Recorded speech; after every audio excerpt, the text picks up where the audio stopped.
I'm not going to so much tell you how, more so what not to do. But yeah, excited to talk to you guys today. QR code to my LinkedIn, that's got Git linked in there. It's got other courses that I do as well. I like to write music, so my SoundCloud's on there as well. But yeah, let's jump in. Before I lose you guys on the first slide, let's just take a step back and define like what telemetry event data is. So these are events produced by your application or system or whatever. These can be actions that are triggered, or events that are triggered by actions that your users are taking. These could be events that are collected by IoT devices you guys have out in the wild. They could be like infrastructural or system checks. Okay, so lesson 1, cardinality. And actually, you know what? This is the real lesson 1. Streaming 14 trillion telemetry events in a day, just don't do it.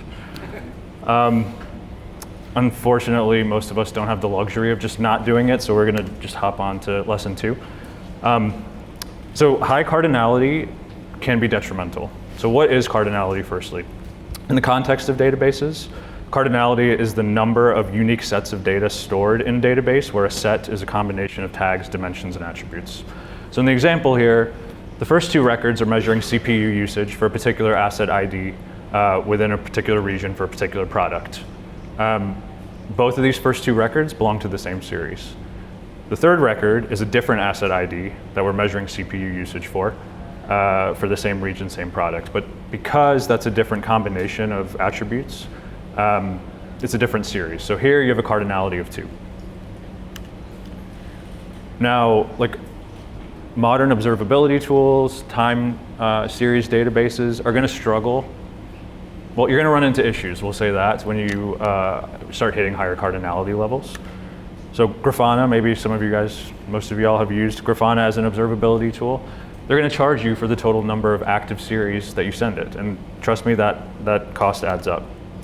InfluxDB, another, actually this is a time series database, actually calls out specifically in their docs that you're going to run into performance issues, instability issues, the more your cardinality jumps up.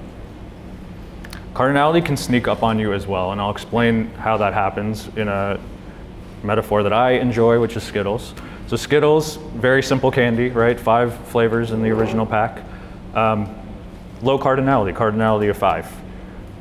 Now let's introduce a dimension. We'll just say varieties of Skittles. You have original, you have wild berry. I don't know what order I did this. Tropical, sour, which is my favorite. I'm getting excited. And then smoothie, right? So and each of these have their own flavors, right? So your cardinality of 5, that small cardinality, has now multiplied by adding a single dimension. So you see how cardinality kind of sneaks up on you. But there are ways to combat this. Thoughtful retention policies. That's pretty self-explanatory.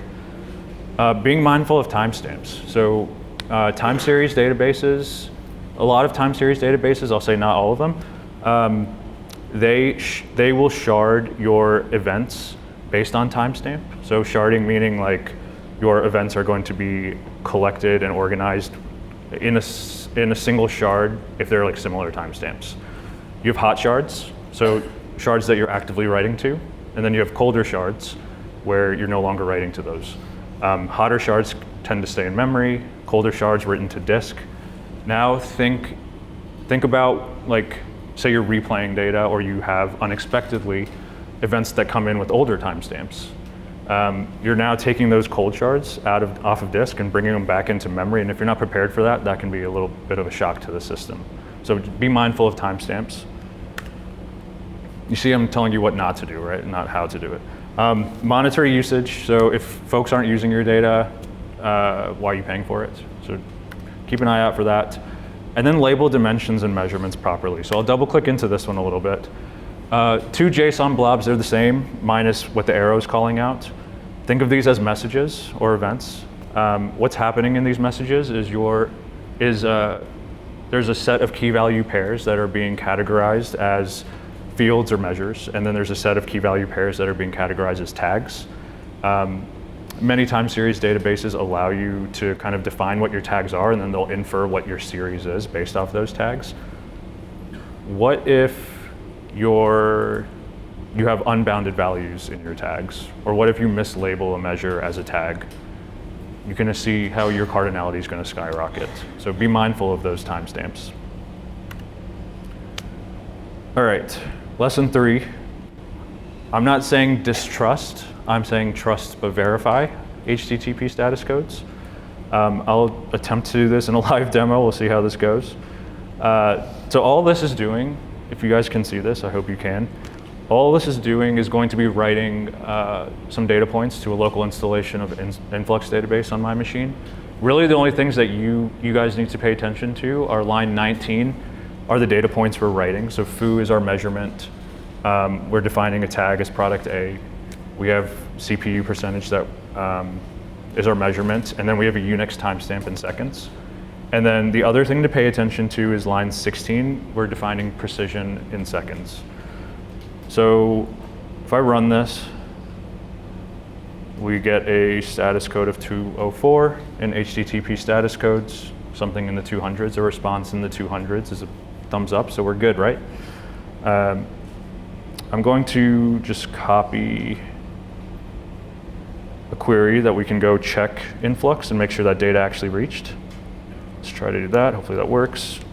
Great. So down at the bottom, you see our record made it into influx. Awesome. Now I'm going to change precision to nanoseconds, but I'm going to keep my my data point. Like I'm going to keep the Unix timestamp in seconds, and I'll just change foo to bar so we can see the difference. I'm going to open this up so you can see it a little bit more. I'm going to run this. We get our 204, so we're all good, right? Wrong. I'm going to jump back to terminal, run this, or I'm going to run that influx query. You still only see the one record.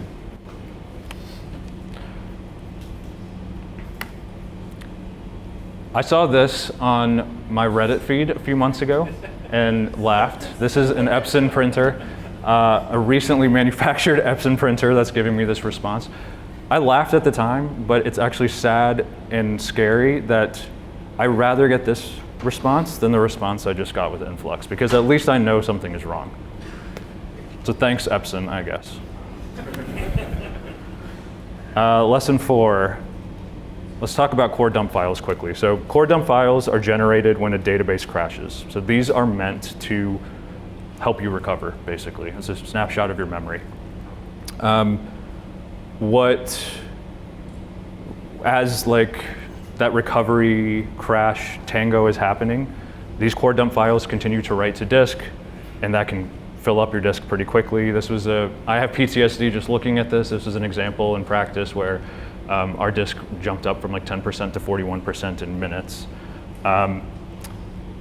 Eventually your disk is going to crash if you don't catch this, and now you have the original root cause of whatever was crashing your database, and now we're running into disk issues. Common root causes, so if we're talking about high volume telemetry events, like you're rapidly inserting events into a database, right? So rapid insertion failures, like if those writes are failing, you're probably going to run into this issue at some point. Resource exhaustion, misconfigurations can also cause this. So how do you handle this? Identify the root cause of the crash. You can manually delete those core dump files. You can also disable them permanently if you don't use them. Probably the best way and the right way I would go so far to say is to set up automated cleanup and retention of those core dump files so you don't have to deal with this. Lesson 5. So some people say data is the new oil, I guess. Some people say data is the new currency. I say that data is the empty mellow mushroom boxes that are in your recycling bin. Because data is recyclable, it's reusable. If you are serving telemetry data in any way, shape, or form, and you care in any way about creating value for whatever organization you work for or run, you should think about setting up folks like these for success, because these folks are going to find value from your telemetry data for the use cases I've stated here. And there's ways that you can do that. So data contracts, right? So say, whether this is you and your team, whether this is another organization that's sending you that data, establish a data contract where you are defining the schemas, and that way if data is coming in that doesn't meet whatever you've defined the schema to be, it's not making it through to the destination. And that ensures folks like this are not going to be using bad data. And also invest in documentation. I feel like that's been a theme of this conference. Like, invest in the documentation. You do not want these folks misusing or misinterpreting that data. A lot of modern data catalogs have direct integrations with streaming platforms like Data Hub I've used in practice, and that is a direct integration with Kafka, so provided that as an example here.